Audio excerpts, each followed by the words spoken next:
In a house just down the street, they cranked up the music for their party. They were celebrating. Meanwhile, I was outside in the dark, photographing the receipts for the party they were throwing with my money. That night, what saved me wasn't kindness, or shame, or even the police. It was evidence. My name is Mara Whitfield. I am 61 years old, and I am walking away from the house I paid off 3 years ago. I am walking away into the Port Delaney night, carrying only a single duffel bag. My forearm throbs, a deep, sickening ache, where I slammed into the corner of the oak coffee table. A bruise is already blooming there, dark purple under the yellow porch light. Gavin did that. My son, my 33-year-old son, shoved me. The fight had been quick and brutal, ignited by the one thing that always lit the fuse money. Sloane, his wife, had been trying to buy something. Another emergency. I saw the alert and I finally blocked the charge. That's when Gavin grabbed me. As I stand on the sidewalk, the humid coastal air sticks to my skin. Down the street, maybe 4 houses over. Music is thumping. A heavy bass beat that rattles the quiet neighborhood. It's coming from the short-term rental Sloane's friends are always in. It hits me then. This isn't just noise. It's a party. I realize, with a cold certainty that settles in my stomach like wet cement, that they are celebrating. Celebrating the argument, celebrating me. Finally snapping, the last thing Gavin shouted before I grabbed my keys, his face red and twisted, rings in my ears. You're just a burden, Mum. A miserable burden. I lock the front door. The click of the deadbolt sounds final, too loud in the night. I shove my phone into my coat pocket. My fingers brush the cool glass. The banking app is still open. My heart is a frantic bird against my ribs. I did the only thing I could think of. I dialed 911. I heard the dispatcher's calm voice. Port Delaney Dispatch. What is your emergency? I need to report a family dispute. I whispered, hiding behind a neighbour's overgrown hedge. Has anyone been assaulted? Ma'am. I looked at the swelling on my arm. He pushed me. Do you need medical assistance? Is he still there? No. I'm fine. I wasn't fine. But the shame was too heavy. What was I doing? Calling the police on my own son. I'm sorry. I made a mistake. I hung up before she could ask for my name. I didn't go back. I just walked, heading toward the water, toward the harbour. The salt air off the Atlantic is sharp tonight. It stings the back of my throat, making my eyes water. I sit on a cold bench under a flickering lamp, the smell of low tide and diesel fuel filling the air. I pull out the phone. My hands are shaking. The banking app glows in the dark. My stomach drops. Charge. A stream of new transactions, all pending, all from the last 20 minutes. The location, the Lantern House, the fanciest restaurant in Port Delaney, the place you go for anniversaries and promotions. They weren't just having a party. They were having a dinner party. On me. I take a screenshot. Another. I capture every single line item. The rage is so cold and clear, it burns away the shame. I will not be weak anymore. This ends. Tonight. My phone buzzes. A text message. It's from Sloane. Don't make a scene. Mara. The tab is running. She thinks I'm at home crying. She thinks I'm going to call and beg Gavin to apologize. She thinks I'm going to let this happen, just like I let all the other emergencies happen. I open the banking app again. I navigate to card services. Report. Card lost. Stolen. My thumb hovers over the button. Don't make a scene. Oh, I won't make a scene. Sloane. I'm just going to turn off the music. I press the button. Deactivate immediately. A confirmation screen appears. I tap. Yes. The app refreshes. The card is dead. I stand up. The harbour fog swirling around my ankles. I walk to the main road and flag down the first taxi I see. I don't go to a hotel. I don't go to the police station. Where to, lady? The driver asks. I give him the address of my oldest neighbour, the one woman in Port Delaney who I know won't tolerate nonsense. Ruth Calder's house, I say, my voice steady for the first time all night. Ruth is 70, a retired nurse, and sharp as a surgeon's scalpel. She will know what to do. Ruth's guest bathroom is small, clean, and smells like lavender soap. The fluorescent light overhead is unforgiving. I stand in front of the mirror, gently dabbing at my forearm with a washcloth soaked in cold water.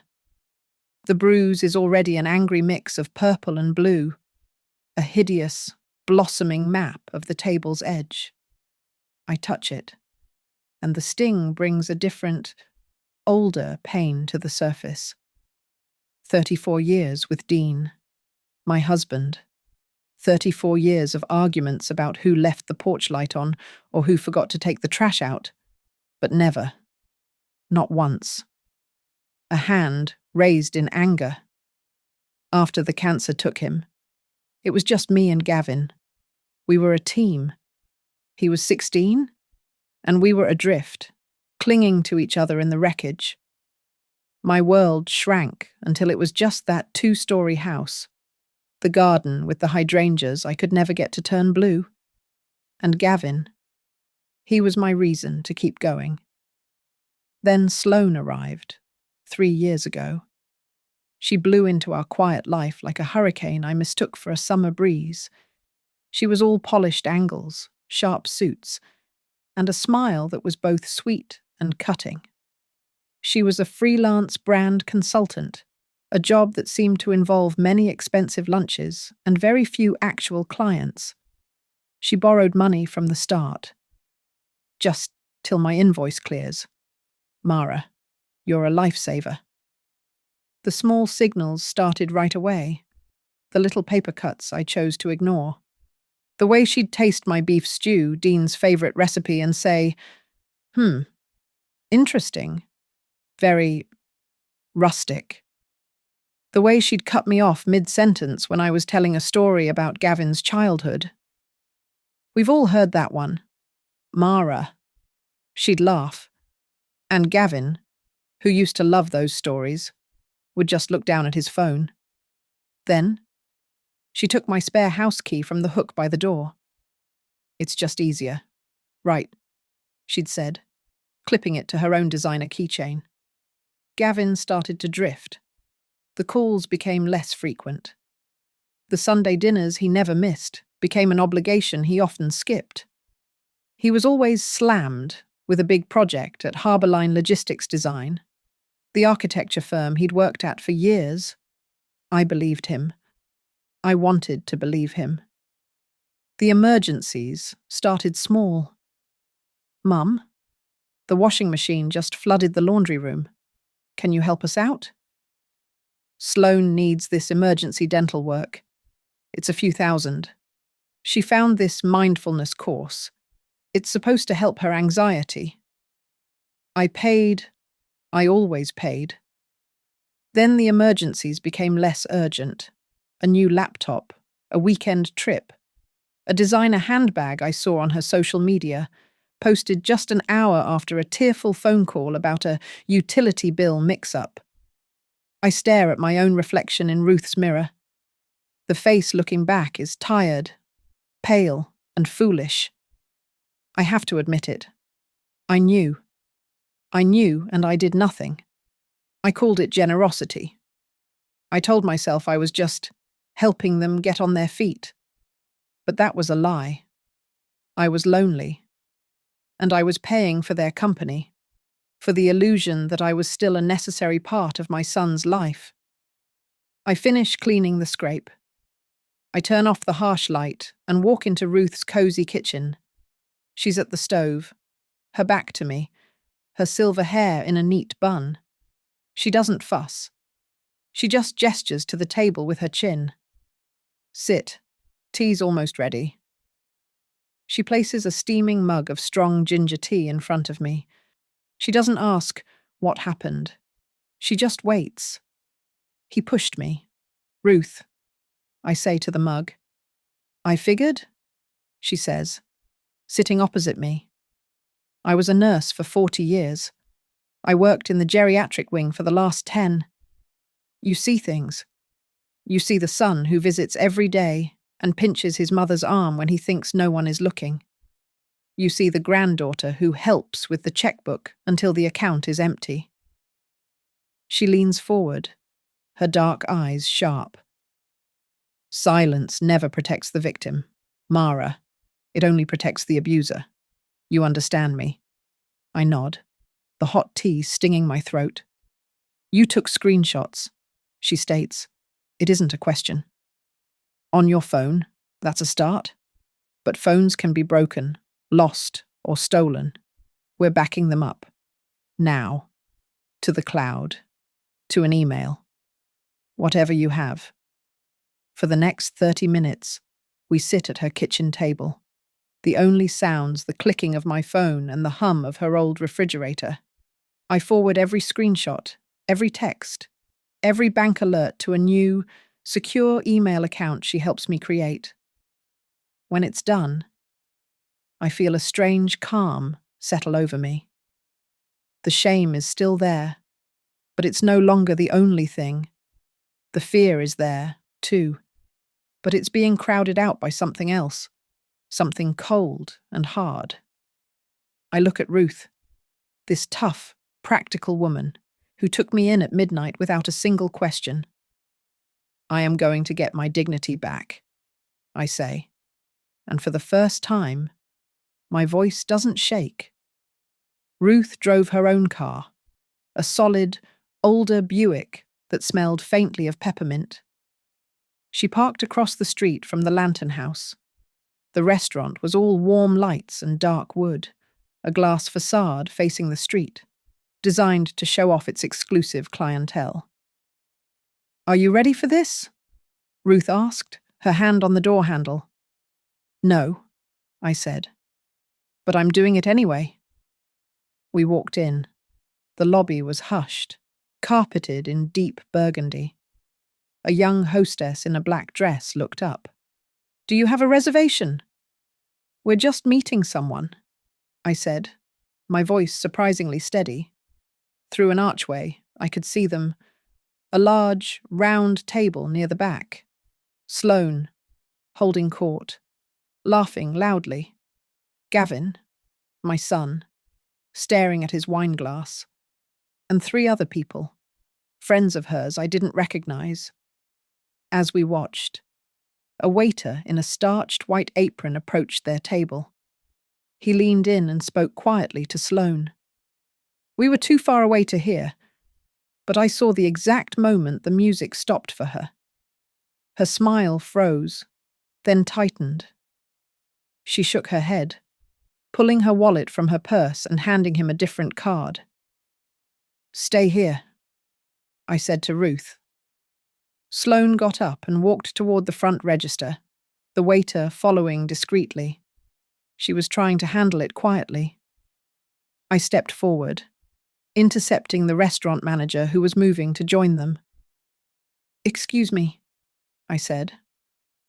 I believe there's an issue with the card for that table. Sloane saw me. Her head snapped up, her eyes wide with shock, then narrowing instantly. The manager, a tall man with tired eyes, looked from me to her. Are you with that party, madam? No, I said. I am the owner of the credit card that was just declined. The one that has been paying for their meal. I need a printed... itemized copy of their bill, the one with my name on it. His professionalism clicked in. Of course. One moment. He turned to the register. Sloane was stuck, halfway between her table and the front desk. Our eyes met through the etched glass partition separating the lobby from the dining room. I expected shame. I expected fear. What I saw was pure, unadulterated contempt. A slight sneer curled her lip. She wasn't embarrassed. She was furious that I had interrupted her. I glanced past her, back to the table. Gavin was looking around, his expression baffled and lost, like a child who had wandered off from his mother. Next to him, a man I didn't know, handsome in a slick, overconfident way, had his hand on the back of Sloane's empty chair. He leaned over and said something to Gavin, laughing. He looked comfortable. Too comfortable. This was Colt, the brand partner she'd mentioned. The way he looked at her empty seat.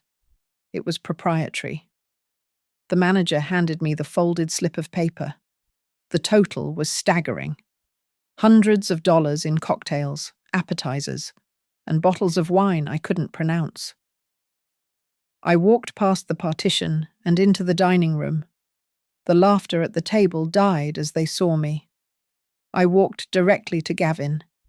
He flinched, his eyes darting to Sloane, who was now rushing back toward us. I didn't look at the other guests. I didn't look at Colt. I looked at my son. I pulled a plain white envelope from my coat pocket. "What is this?" "Mara," Sloane demanded, her voice high and sharp. I ignored her and placed the envelope on the table directly in front of Gavin's plate. "What is this?" he whispered, his hands trembling. "That," I said, keeping my voice low and even, "is the evidence. Those are the bank statements from the last 6 months. Those are the screenshots of the charges from tonight. Those are the pictures you posted, Sloane, of the designer bags you bought with my emergency money. The dates are all marked." Gavin's face went pale. He didn't touch the envelope. Sloane let out a sound, a sharp, disbelieving laugh. "You're delusional, Gavin. Your mother is clearly having an episode. She probably needs to be in a memory care facility." I waited. I waited for Gavin to say something, to defend me, to object, to even look at me. He just stared at the white envelope as if it were a snake. His silence was the loudest sound in the room. It was the sound of a closing door, the sound of betrayal. "Not one more cent," I said, my voice cutting through the silence. "Not for your dinners, not for your rent, not for your emergencies." "It's over." I turned my back on them. I walked out of the dining room, past the manager who was now heading toward their table with a grim expression. Ruth was holding the front door open for me. We got into her car, and I locked the door. We sat in the dark, watching. It only took a minute. The manager arrived at the table. We saw him speak. We saw Sloane arguing, gesturing wildly. We saw Gavin shrink in his seat.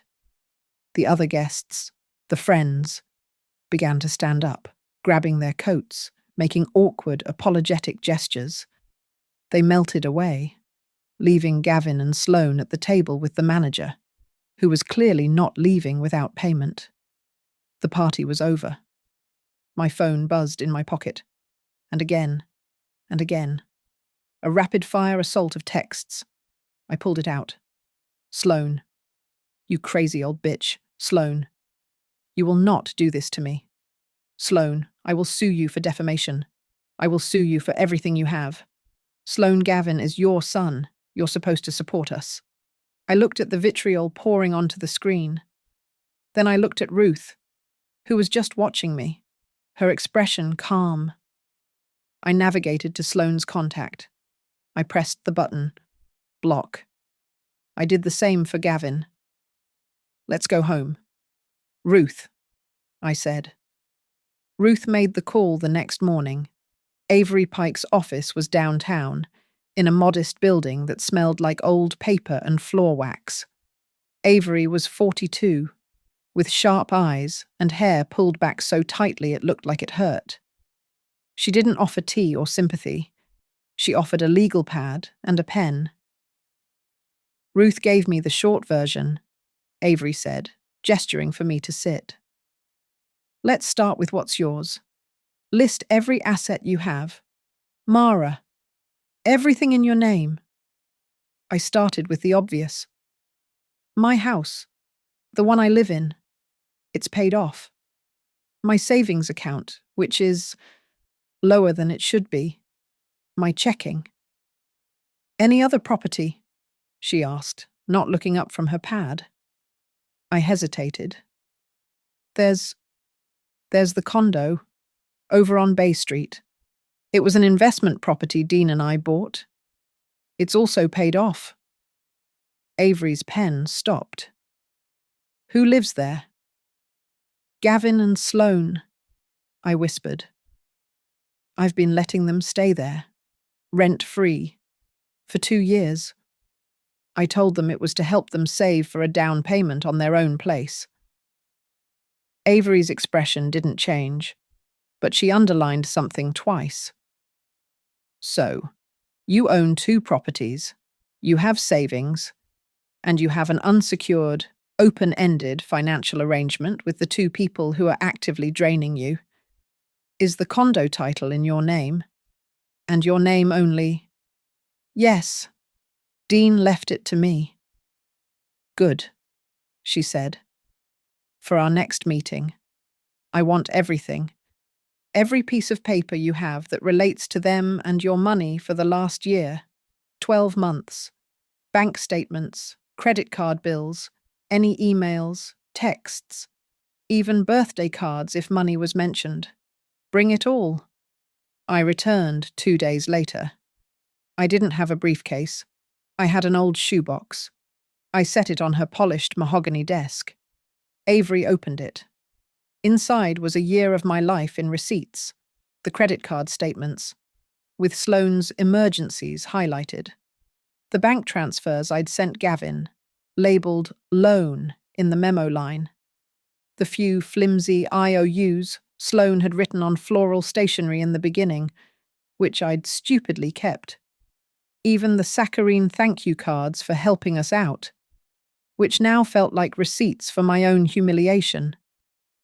Avery Pike didn't see a box of shame. She saw a timeline. She spread the documents across her desk, arranging them by date. She aligned the bank withdrawals with the social media posts I'd printed.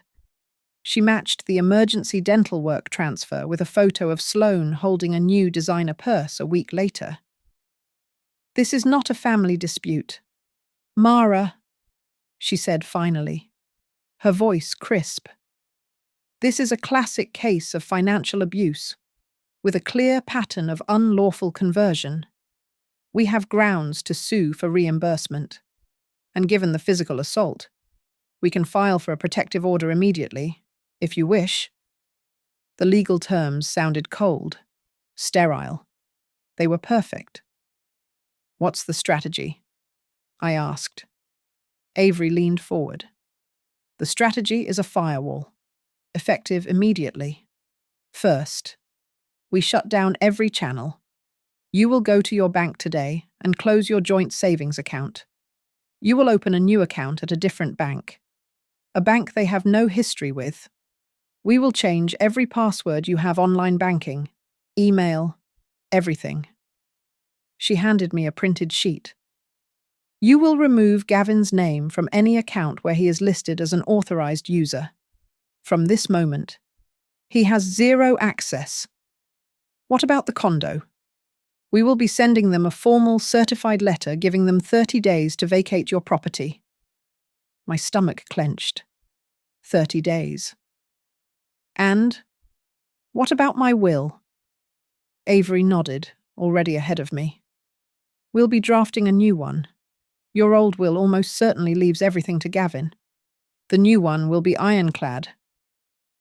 I don't want to cut him out, I said, the words catching in my throat. Not completely. Then we make it conditional, Avery said. We can place his inheritance in a trust. He gains access only if he completes documented therapeutic programs for anger management and financial counseling, and only after he repays a portion of what he took, which we will calculate to the dollar. We can also designate a portion of your estate to a charity. I know a good fund for elderly women experiencing domestic abuse. I nodded, the cold clarity of it feeling like a shield. Avery had one last item. They will panic when the money stops. They will try to get at it. So, we prepare a small, legal trap. We'll activate a new credit card, in your name only, with a very low limit, maybe $500, and we will track the login attempts. The moment they try to use it or guess the password, we have a documented instance of attempted fraud. It measures their intent to reoffend. She pushed a final document across the desk. The retainer. My last piece of advice. Mara, and it's the most important. Do not speak to them. Do not answer their calls, their texts, or their knocks on your door. You will document every single attempt they make to contact you. Write it down. Date, time, content. You will not engage in a direct argument. From now on, I speak for you. I picked up the heavy pen. I signed my name. The loops and swirls of my signature looked stronger than I felt. But as I pushed the paper back to her, I felt something I hadn't felt in 3 years. Control. I was back in control. It happened 3 days after the restaurant. I was still at Ruth's. The certified letter from Avery, the one giving them 30 days to vacate the condo, had been delivered that morning. We were waiting for the explosion. It came not as a shout, but as a hesitant knock on Ruth's front door just after 4 in the afternoon. That'll be him, Ruth said, wiping her hands on her apron. I stood in the living room, my heart a cold, heavy stone in my chest. Ruth opened the door. Gavin stood on the porch, looking haggard. His eyes were red and swollen, and he hadn't shaved. He was holding a small, pathetic bouquet of gas station carnations, the plastic wrap crinkling in his fist. "Mom," he said, his voice thick. "Please, can I just talk to you?" Ruth looked at me. I nodded. "In the living room. Gavin? Ruth is staying." He walked in, the smell of stale coffee and desperation coming off him. He held out the flowers. "These are... Mum, I am so sorry. Things just got completely out of hand." I didn't take the flowers. Out of hand. "Gavin? Is that what you're calling it?" I held up my forearm. The bruise had peaked, a grotesque swirl of yellow, green, and deep purple. This is out of hand." He flinched, his eyes darting away. "I didn't. I just pushed you. It was a light push. I barely touched you. I didn't mean to." A light push. The words slammed the breath out of me. He wasn't just minimizing it, he was rewriting it. He was lying, right to my face, about the thing my body was still screaming at me for. The last thread of trust I had for him snapped. "You shoved me," I said, my voice flat. "You shoved me into a table because I stopped your wife from stealing from me." The excuses started then, tumbling out of him in a desperate rush. "I'm just under so much pressure at work. This Harborline project is killing me. Mum. And Sloane. She's so sensitive. You know how she is. She doesn't handle financial stress well. It's just temporary. We just need a little more time. Temporary? I asked. It's been 3 years of temporary, 3 years of emergencies, 3 years of you watching her drain my accounts, and you did nothing but make excuses. I know, he pleaded, his face crumbling. Just help us. A little longer. I'll pay you back. I swear. I sat down in Ruth's armchair. I felt a sudden, icy calm. I'm not your bank, Gavin. I am your mother, the mother you assaulted. So, no. The help stops. I laid out the terms, just as Avery had instructed. Here is what happens now. 1. You will enter mandatory therapy, a real, certified program for anger management. 2. You will have no further access to any of my money. 3. You and Sloane have 30 days to move out of my condo. The change was instant. The pleading vanished, replaced by a dark, familiar flush of anger. 30 days? Are you kidding me? We can't move in 30 days. Where are we supposed to go? You're throwing us out on the street. He took a step toward me. Dad would never do this. He would be so ashamed of you right now. That did it. The mention of his father. Your father, I said, my voice dropping so low he had to lean in to hear it. Never once raised his hand to his wife. Not in 34 years. And his son does not get to raise a hand to his mother. You will not use his name to excuse what you did. The anger shattered as quickly as it had come, replaced by pathetic, heaving sobs. He sank onto the sofa and put his head in his hands. Mum, please. He wept. Please, don't do this. I'm begging you. We have nowhere to go. I need more time. This was the hard part. The part of me that had bandaged his knees and held him during fevers was screaming to comfort him. I reached into my bag, but I didn't pull out a tissue. I pulled out the folded legal document Avery had drafted. This is the agreement. Gavin, I said, placing it on the coffee table in front of him. It's from my lawyer. It outlines the terms, the therapy, a structured repayment plan for the money that's been taken. If you sign it, we can discuss a new path. If you don't. His phone, which he'd set on the table, began to buzz violently. The screen lit up. Sloane. He ignored it. It buzzed again, angrily. Aren't you going to get that? I asked. He wiped his face on his sleeve, his hand shaking as he picked it up. He fumbled with the screen, accidentally hitting the speakerphone button. Sloane's voice, sharp and cold as ice picks, filled the quiet room. Gavin, where the hell are you? Did you talk to her? Don't you dare sign anything she gives you. That eviction notice is a joke. Colt's lawyer is already looking at it. He'll handle that old woman. Just get back here. That old woman. Gavin froze, his face a mask of pale horror. He frantically stabbed at the screen, cutting her off mid-sentence. The silence that followed was deafening. I looked at my son, the man I barely recognized. There it is. Gavin, I said, my voice empty of all emotion. You have a choice to make.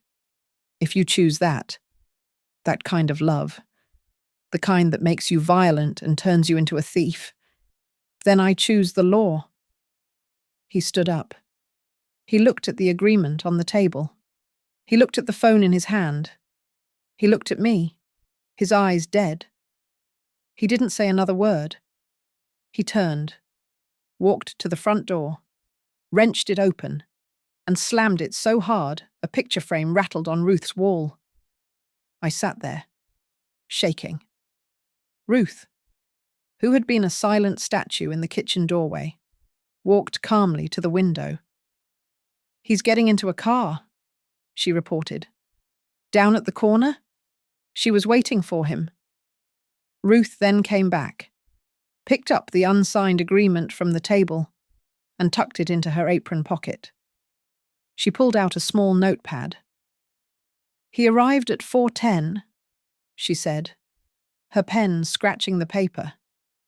Left at 4:26. Sloane threatened legal action via speakerphone at approximately 4:25. Subject departed, slamming the door. That's a good day's work. Mara, we have evidence of coercion. That night, I was terrified. The bravado was gone, leaving only the hollow ache. But I didn't back down. I went online and I ordered the most expensive video doorbell camera I could find, with priority overnight shipping tomorrow. I was taking back my porch. The video doorbell was the best $1,000 I had ever spent. I was back in my own house. The silence was heavy, but it was my silence.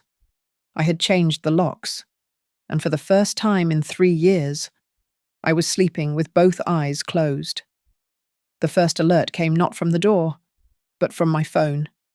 A social media tag. Sloane. She had posted a photograph from inside my condo. It was her, Colt, and a few other people, their faces flushed, raising wine glasses. The caption was a poison dart, a little private celebration. So happy to be moving forward and cutting out toxic, negative energy. To new beginnings. They were celebrating being evicted, or rather, celebrating their defiance of it. I called Avery. She's taunting me, I said, my voice shaking. She's in my property, throwing a party. Good, Avery said, her voice completely calm. Do not respond. Do not drive by. Do not engage. She is publicly, and with a timestamp, documenting that she is still in illegal possession of your apartment. Let her. She's doing our job for us. The next phase of Avery's plan was already in motion. The trap card, the new credit card, in my name, with a low $500 limit.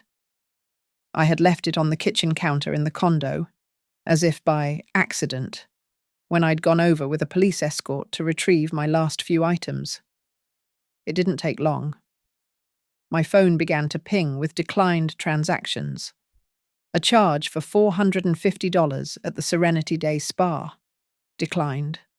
A charge for $700 at Port Vintners, a high-end wine shop. Declined. A charge for $2,000 at a modern furniture store. Declined. They were trying to wring every last drop from me. Then came the phone call. I looked at Sloane's name flashing on the screen and let it go to voicemail, just as Avery had instructed. The message she left was a masterpiece of vitriol. Mara, you think this is a game? You think you can humiliate me? You senile old bitch.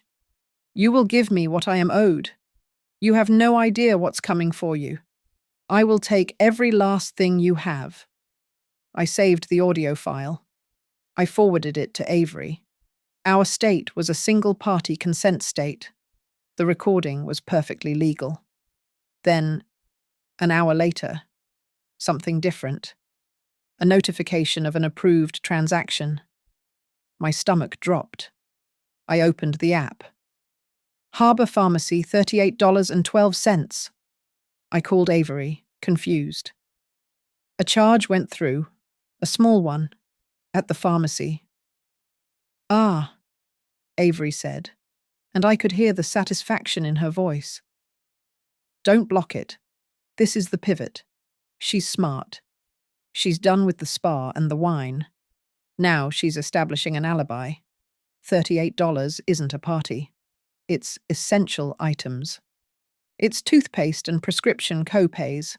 She's building a new narrative that she's a poor, abandoned woman you've left with nothing, forced to use your card just to survive. She just created a paper trail proving she's still living there. We let this one go. The real test came just before 2 in the morning. The house was dark, the only sound the rain against the glass. My phone lit up with a motion alert from the doorbell camera. I opened the live feed. My heart stopped. It was Gavin. He was soaked to the skin, his hair matted, his shoulders slumped in utter defeat. He wasn't angry. He was broken. He pressed the doorbell, the chime echoing through my empty house. I watched, frozen, my hand over my mouth. He looked directly into the camera lens, his eyes hollow. "Mom," he whispered, his voice cracking. "Mom, please. I know you're in there. I can see the light. Please. I need to sleep. Just for tonight. I have nowhere to go. Please." The old me, the mother in me, was screaming. "Open the door. He's your son. He's cold." But the woman from the lantern house, the woman with the bruise on her arm, held me back. I took a shaky breath, unlocked my phone, and sent him a text message. "I will not open the door. Gavin. I have called the men's shelter on Wharf Street. They have a bed for you. It's clean and it's warm. On the video feed?" I saw his pocket light up. He pulled out his phone. He read the message. He looked up at the camera, and the look on his face, a terrible, blank understanding, was worse than his anger. He just turned and walked down the steps into the rain. I watched until he was out of sight. Then I heard a car engine start. Next door. Ruth. She pulled out of her driveway, her headlights cutting through the storm. She didn't stop at my house. She drove slowly down the street to where Gavin was standing on the corner, and she pulled over. He got in. Ruth didn't call me. She didn't lecture him. She just drove him. She let the silence, and the rain, and the drive to a homeless shelter be the lesson. I didn't sleep at all. The next morning, as the sun was coming up, I got one last alert. Sloane. A new social media story. It was a video, shot from her phone, inside my condo. She was filming the living room, sweeping the camera back and forth, set to loud, angry music. The television was on the floor, the screen shattered. The cushions from my sofa were slashed, stuffing pulled out like guts. A large, framed print of a sailboat, Dean's favourite, had been torn from the wall and stomped on. She had documented her own crime. I saved the video. I sent it to Avery. Avery's reply was immediate. "It's done. This is the last piece. We now have proof of harassment, financial abuse, and destruction of property. She just handed us the case." With Sloane's video, Avery moved like lightning. Within hours, she had filed an emergency motion. Based on the physical assault, the financial threats, and the video of the property destruction, the court granted a temporary protective order. Sloane was legally barred from coming within 500 feet of me or my house. The next document Avery sent was the final notice to quit the condo. It was no longer a request. It was a formal notification of eviction, citing destruction of property, and it included a scheduled date for a property damage inspection, to be attended by a sheriff's deputy. Sloane's response wasn't legal, it was public. She went on a social media rampage, posting a long, rambling story about the plight of being married into a toxic, controlling family. She painted me as a vindictive, lonely old woman who was jealous of her son's happiness and was using money to destroy their lives. She claimed I had cut them off without warning and was throwing them out on the street out of pure spite. For a few hours, the sympathy poured in. "Stay strong," her friends commented. "That's horrific." Then, The narrative turned. Someone who had been at the Lantern House party, someone clearly not in Sloane's inner circle, leaked the screenshots I had given Gavin, the ones from the envelope. Suddenly, the comments section was flooded with pictures of my bank statement next to Sloane's designer bag posts.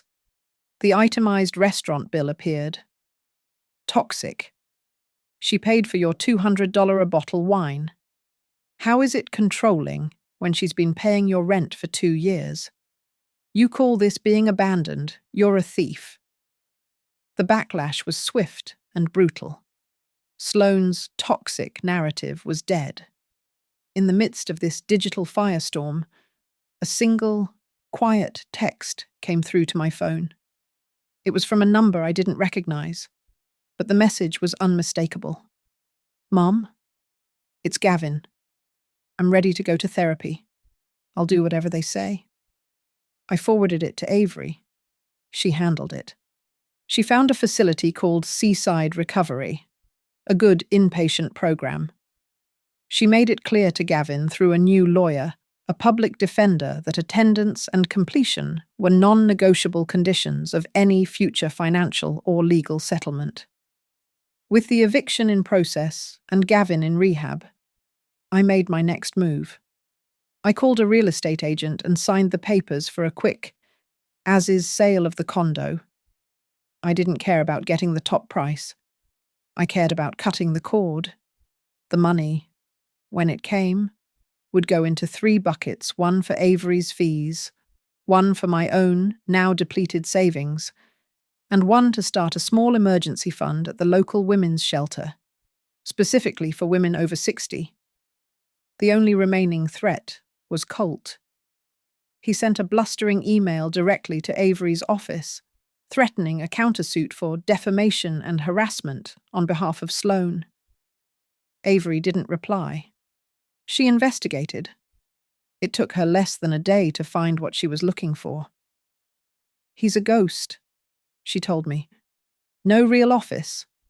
And, more importantly, he's currently a person of interest in an active investment fraud investigation in the next state.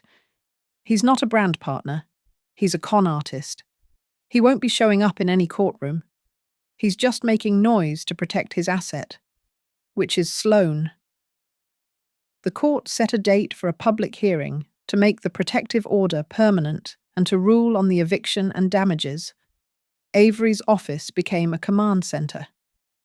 She prepared a devastatingly simple presentation, a chronological slideshow, the bank transfers, the corresponding emergency texts, the social media posts of the luxury purchases, the audio file of Sloane's threatening voicemail, the crystal-clear video from my doorbell camera of Gavin, broken and begging, and finally, Sloane's own video of the destroyed apartment.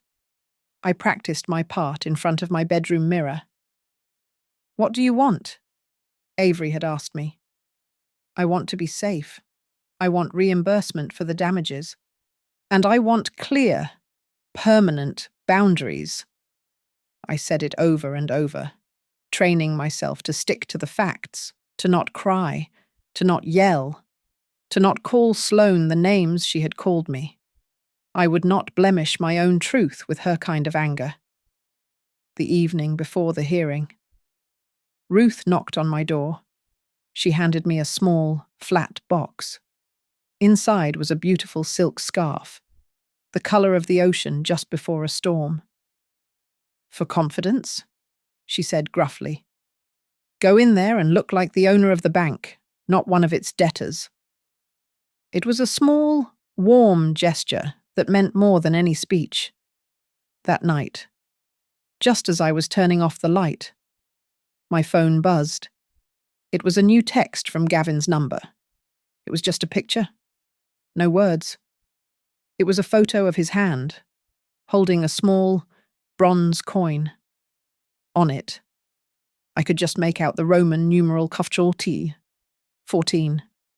14 days sober. I didn't reply, but I held the phone for a long time before I finally went to sleep. The courtroom was smaller than I expected, panelled in dark wood that smelled like old polish and anxiety. I sat at the plaintiff's table, Avery at my side, all business in a sharp grey suit. Ruth sat in the first row directly behind me, her hand resting on the back of my chair, a silent, solid presence. Across the aisle, Sloane was whispering furiously to her lawyer, a man in a suit just a little too shiny. She looked brittle, her brand consultant polish cracking under the harsh fluorescent lights. Colt, as Avery predicted, was nowhere to be seen. Gavin, Avery had explained, would not be present. His inpatient status at Seaside Recovery legally excused him. A small, strange part of me was relieved. The judge, a no-nonsense woman with tired eyes, looked down at me. Mrs. Whitfield, I have read the affidavits. This is a hearing to determine if the temporary protective order should be made permanent and to rule on the matters of eviction and restitution. In your own words, what are you asking the court for today? I stood, my knees shaking, the silk scarf at my neck feeling like a piece of armour. Your Honour, I said, my voice steadier than I felt. I am asking for safety. I am asking to be reimbursed for the things that were destroyed, and I am asking for the boundaries to be made clear and legal. Very well, Ms. Pike? Avery stood. She didn't pace or raise her voice. She was a surgeon. She had the courtroom lights dimmed and a projector turned on. Your Honour, the petitioner's request is based on a clear and documented pattern of escalating financial abuse, threats, and property destruction. I have prepared a timeline. The first slide was a simple flow chart. An arrow from Mara Whitfield's savings pointed to a box labelled Gavin and Sloane. Underneath, a list of dates. Your Honour, for 2 years, my client paid for the defendant's housing, utilities, and numerous emergencies. Here, she clicked, is a transfer for $3,000 for emergency dental work. And here is a screenshot from Ms. Sloane's public social media, dated 2 days later, showing a new designer handbag. Sloane's lawyer stood up. Objection. This is irrelevant. A mother helping her son. A mother whose son pushed her into a table. Avery countered smoothly, not looking at him. Which brings us to Exhibit B, the bill from the Lantern House, for $812, charged to my client's card after the assault. And Exhibit C, the audio of the voicemail my client received when she cancelled that card. Avery pressed a key. Sloane's voice, cold and full of venom, echoed in the quiet room. You senile old bitch. You have no idea what's coming for you. I will take every last thing you have. Sloane shrank in her chair. The judge stared at her. Objection overruled. Please continue, Ms. Pike. Sloane's lawyer tried to pivot. Your Honour, my client will attest that Mrs. Whitfield is an elderly woman. She's forgetful. She often offered this money and then became confused, believing it was stolen. She suffers from memory loss. Avery was ready. A common defense in elder abuse cases, which is why we have Exhibit D, a full cognitive and medical evaluation of my client, conducted last week by a court-appointed physician. It finds Mrs. Whitfield to be in perfect mental health, with a memory described as exceptional. She is not confused. Your Honour, she is a victim. Finally, Avery played the videos. First, the doorbell camera, Gavin, soaked and broken in the 2A, rain. Mom, please. I just need to sleep. This is the act of a terrified mother. Avery said, setting a boundary with an adult son who had assaulted her hours before. This is not malice. This is survival. She clicked to the last file. This, she said, was Ms. Sloane's response. She played the video Sloane herself had posted. The shattered television, the slashed cushions, the stomped-on artwork. The audio of the angry music she'd set it to was muted, but the images were damning. Sloane was watching the screen, her face pale. The evidence is clear, Avery concluded. We request the order be made permanent for 1 year, that the eviction is upheld, and that a judgment for full restitution for the damages, totaling $14,000, be granted. The judge looked at Sloane. Do you have anything to say? Sloane's lawyer advised her to remain silent. The judge nodded, her mind clearly made up. The evidence is irrefutable. The temporary protective order is hereby made permanent for a term of 1 year. Ms. Sloane, you will stay 500 feet away from Mrs. Whitfield and her residence. The eviction is upheld. Full restitution for the documented damages is awarded to the petitioner. Furthermore, this court acknowledges the separate civil agreement mandating Mr. Gavin Whitfield's successful completion of his prescribed therapy and anger management programs. It was over. Just like that. Sloane stood up, her face a mask of disbelief and pure fury. She opened her mouth to speak, but her lawyer grabbed her arm, packed his briefcase, and pulled her toward the exit. She looked back at me one last time, her eyes promising a revenge she no longer had the resources to enact.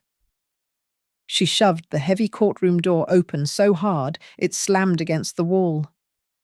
In her rage, her phone slipped from her hand, clattering loudly on the marble floor of the hallway. She didn't stop to pick it up. The door swung slowly shut, leaving silence in its wake. I didn't watch her go. I just sat there, my hands clasped in my lap. I turned my head, just slightly, and looked at Ruth. She was already smiling at me, her eyes bright. I let out a breath I felt like I'd been holding for 3 years. The first thing I did after the hearing was go home. My house felt cavernous, too quiet. The silence no longer felt like a threat. It felt like a blank page. I had the locks changed again, this time for my own peace of mind, not out of fear.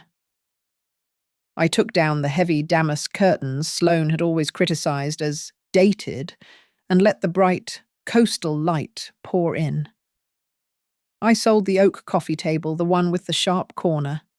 I didn't want its history in my living room. Life started to find a new rhythm. With the money from the condo sale and the first of the court-ordered restitution payments, I was financially stable. But I was bored. Ruth was bored. I can only repot my geraniums so many times. Mara, she said one afternoon over tea, and you can only organize your pantry. So what do we do? Ruth. We, she said, her eyes gleaming. Know how to bake? You make a lemon tart that could stop a war. I make a decent cup of coffee. Let's open that little spot we always talked about. 2 months later, we did. We leased a tiny, sun-faded storefront down by the water, a block from the harbour. We called it Second Tide. We painted the door a bright, cheerful teal and hung a simple wooden sign. Under the name, I painted a smaller line, "It's never too late." We sold my lemon tarts, Ruth's scalding hot filter coffee, cinnamon buns, and simple sandwiches. It was hard work. My feet ached at the end of the day, but it was good work. The money, my share, Went into my new bank account, the one with only my name on it. I joined a support group at the shelter I'd donated to, a circle of women my age, all of us with different stories, but all of us survivors. Gavin wrote, every Friday, like clockwork, a letter would arrive, postmarked from Seaside Recovery.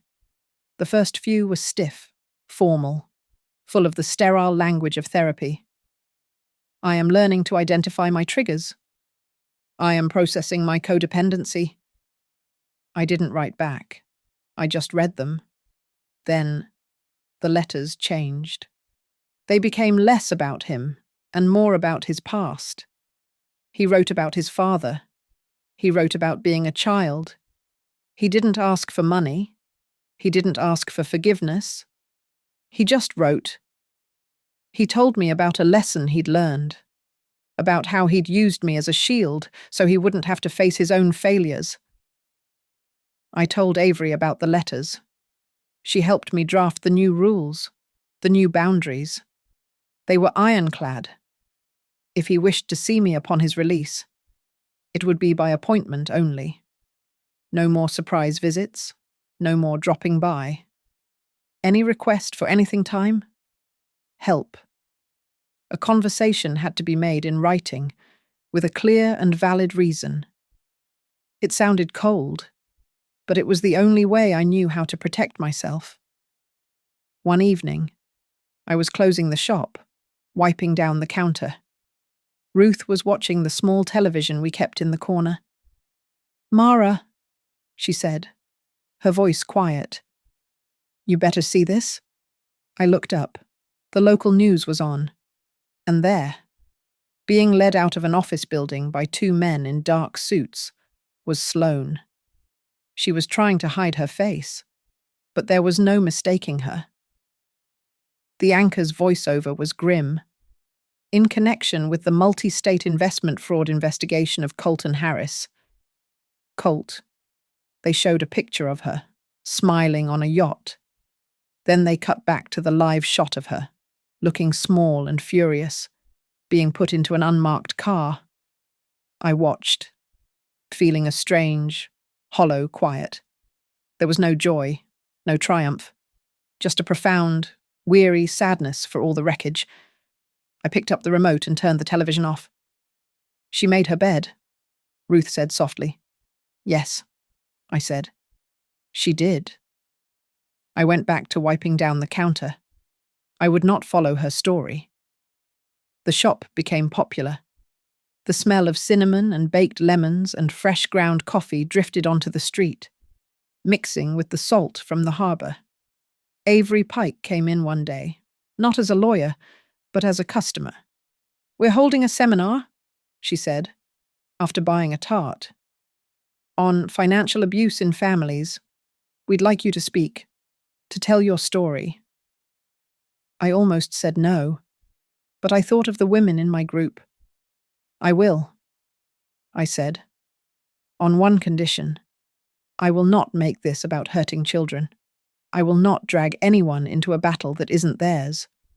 This is about accountability, not blame."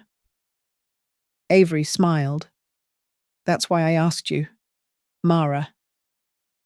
That evening, Ruth and I sat on the porch of my house, watching the sunset paint the sky over Port Delaney.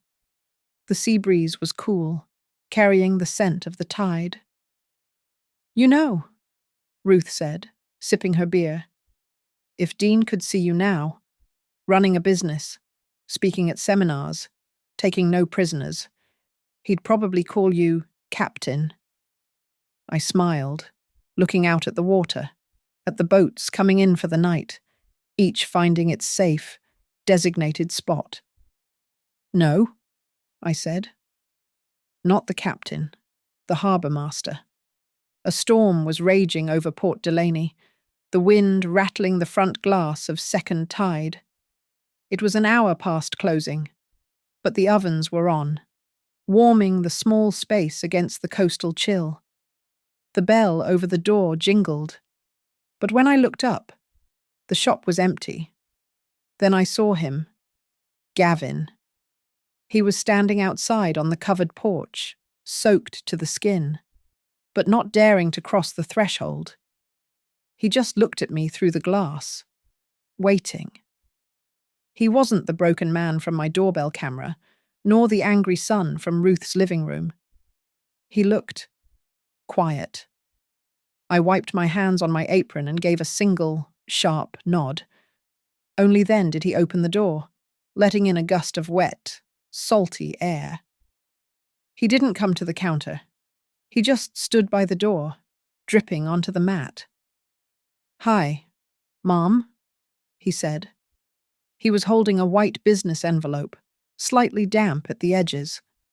He walked forward slowly and placed it on the counter, next to the register. It's more than the monthly payment. It's most of the restitution." I picked it up. It was heavy. Inside was a cashier's check for an amount that made my eyebrows rise. "I sold the car," he said quickly, answering my unasked question. "And my collection? The shoes?" He kept his eyes on the pastry case. "Not on me. I filed, Mom, for divorce, unilaterally. She's dealing with her own legal issues with Colt. I'm done." He took a deep, shaky breath. "The therapy. They make you talk about the night. The real night. I kept telling them it was a push. A light push. It wasn't." He finally looked at me, his eyes clear for the first time in years. I shoved you into that table because you took away the money. I did that. Not the stress. Not Harborline. Not Sloane. Me. I accept that." He pulled another, folded paper from his coat pocket. "There's something else. I quit Harborline Logistics Design. I hated that place. I was failing there. Mum. Long before Sloane." He unfolded the paper. "It's a new contract. A small firm. A fraction of the pay. But the hours are normal. They build things. Small houses. Not just concepts. I have a request," he said, his voice dropping. "I know the rules. By appointment. In writing. But I'm here. I start the new job in a month. I have a month. I want to work. Here."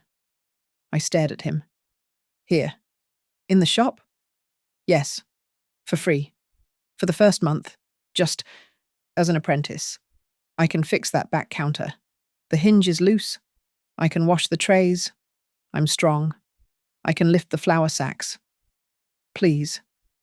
I just want to learn." Ruth came out from the back kitchen, holding a tray of steaming lemon tarts. She'd heard everything. She set the tray down with a thud. "Well," she said, her voice dry. "The dish station is currently a disaster zone and my back is aching. We could use the muscle." I looked at Ruth, then back at my son. I nodded. Once more. Just as the tension broke, the bell jingled again. A woman I'd never seen, clutching a small, trembling terrier, stumbled in from the rain. "Oh, goodness," she said, her voice frantic. "I'm so sorry. You're closed. But I found this little guy. He's lost in the storm." I immediately went to the back and grabbed a clean, dry towel. "Bring him in," I said, pouring a cup of hot tea I'd just made. "You're safe here. Stay as long as you need." We didn't talk about the past. We just talked about the dog. The oven timer went off. The shop was warm, smelling of cinnamon, butter, and citrus. Ruth, Gavin. And I began arranging the tarts and cookies onto large platters. Tonight was the monthly birthday party for my support group, the quiet celebration for the women over 60. Gavin, his coat off, his sleeves rolled up, was at the deep utility sink, scrubbing the heavy baking sheets. He was quiet, working steadily, and then, so low I almost missed it, he started humming. An old tune. A song Dean used to whistle when he was working in the garage. My hands stilled on the platter. I froze, my throat tightening. He stopped, realizing I was watching. Then, I picked up the tune, humming the next bar. He looked up, his eyes wide. I turned away, walking to the front door. I took the open sign and flipped it around. On the back, in my own handwriting, it read, "Second Tide Tonight, Private Gathering." I turned back to my son. He was watching me, waiting for the other shoe to drop. "This time, Gavin," I said, my voice clear in the warm, quiet shop.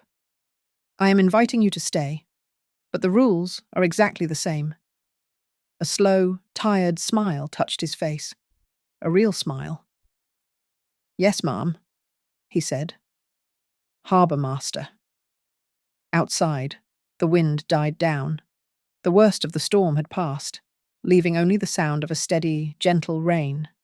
The knot in my chest, the one I'd been carrying for years, didn't vanish, but it loosened. The boundaries were set. The restitution was being paid. The future was not a given. It was not unconditional forgiveness. It was just a conditional opportunity.